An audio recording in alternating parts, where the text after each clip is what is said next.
Assalamualaikum warahmatullahi wabarakatuh. Perkenalkan, nama saya Fahrudi Munawar Aldi, NPM 194100066, Prodi Ilmu Komunikasi, kelas 02, semester 02, Universitas Slamet Tidak di Surakarta. Kali ini saya berada di kota Solo, Surakarta. Saya ingin mengunjungi dan berkeliling tempat-tempat yang berada di kota Solo, Surakarta. Ingin tahu kelanjutannya? Mari ikut saya.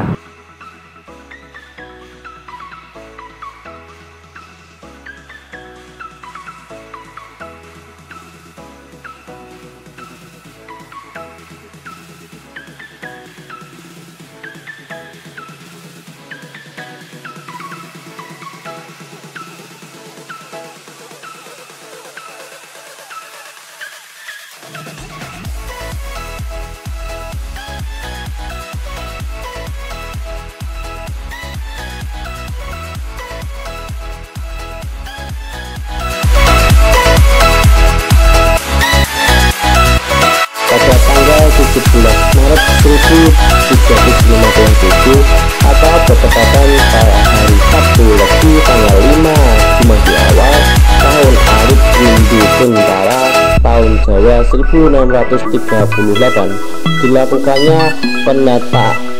dilakukannya penandatanganan perjanjian Salatiga antara Sunan Pakubuwono III dengan Raden Masahid di Salatiga, disaksikan oleh perwakilan Sultan Hamengkubuwono I dan BOC.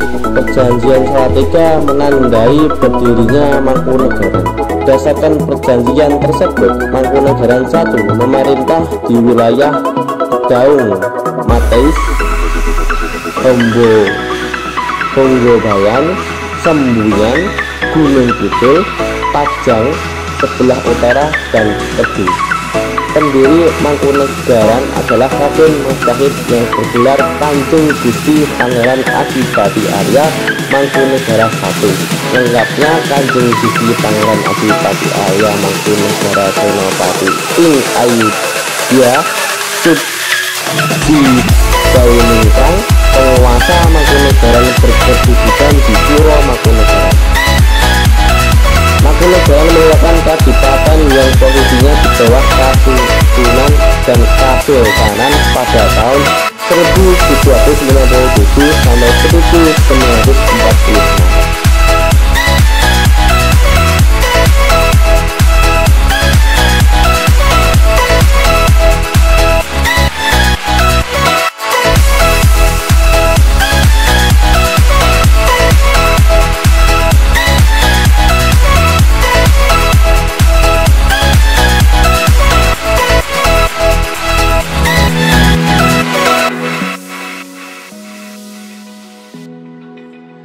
Namun meletusnya revolusi sosial di Surakarta pada tahun 1945 sampai 1946 telah mengakibatkan Mangkunegaran kehilangan kedaulatannya. Walaupun demikian, Mangkunegaran dan Puro Mangkunegaran masih tetap menjalankan fungsinya sebagai penjaga budaya.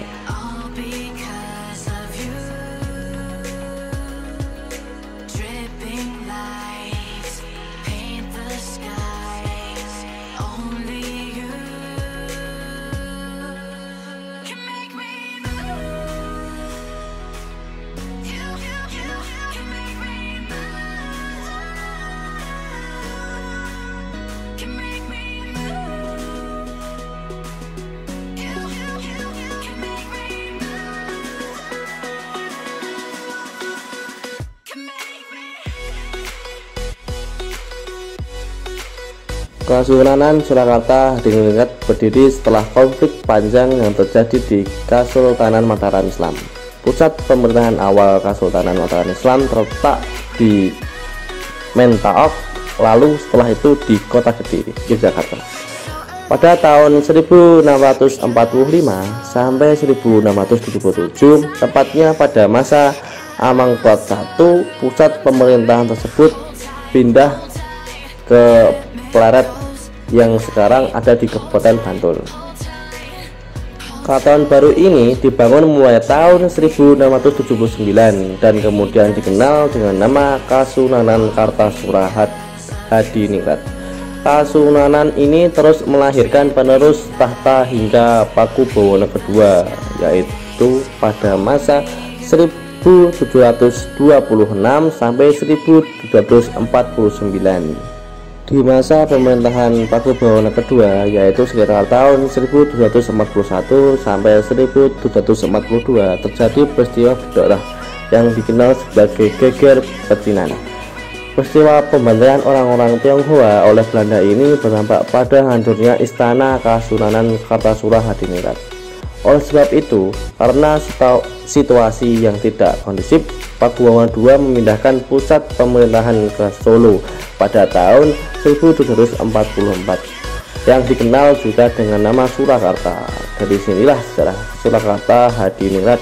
Sejarah Surakarta mengalami babak baru saat penerus tahta Kasunanan Surakarta Hadiningrat berikutnya, yaitu Sri Susuhunan Pakubuwono IV menjabat.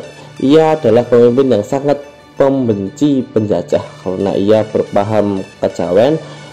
Pejabat istana yang tidak sepaham dengannya kemudian disingkirkan. Pakubuwono keempat meninggal pada bulan Oktober 1820 dan digantikan oleh Raden Mas Sugandi. Akan tetapi usia pemerintahan Raden Mas Sugandi, yaitu Pakubuwono V, di sejarah Surakarta hanya berlangsung selama 3 tahun. Ia wafat pada September 1823. Kepemimpinannya dilanjutkan kembali oleh putra mahkota, yaitu Raden Mas Sapardan, yang naik dengan gelar Sri Susuhunan Pakubuwono ke-6 sebagai penerus sejarah Surakarta. Penerus tahta sejarah Surakarta Hadiningrat selanjutnya adalah Raden Mas Sukino, putra Pakubuwono ke-6. Pemerintahan Pakubuwono IX ini disebut sebagai zaman yang penuh keadilan dan kebijaksanaan. Setelah meninggal, Pakubuwono IX digantikan oleh Raden Mas Malikukusno, sang putra mahkota. Pakubuwono X mengisi kekuasaan yang kebesaran tradisi dan sekaligus memulai babak baru dari sejarah Surakarta Hadiningrat yang memasuki era modern di abad ke-20. Raden Mas Antasena adalah penerus sejarah Surakarta selanjutnya. Beliau dinobatkan dengan gelar Sri Susuhunan Pakubuwono ke-11 pada April 1939. Pada saat itu tentara Jepang mulai masuk menghentikan Belanda. Pakubuwono ke-11 wafat sesaat sebelum Indonesia merdeka. Ia digantikan oleh putranya Raden Mas Suryagurutna sebagai Pakubuwono ke-12. Pakubuwono ke-12 adalah raja terakhir dalam sejarah Surakarta. Berbarengan dengan kemerdekaan Indonesia, Surakarta Hadiningrat tergabung dengan Indonesia dan secara otomatis tunduk terhadap peraturan republik.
Masjid Agung Surakarta.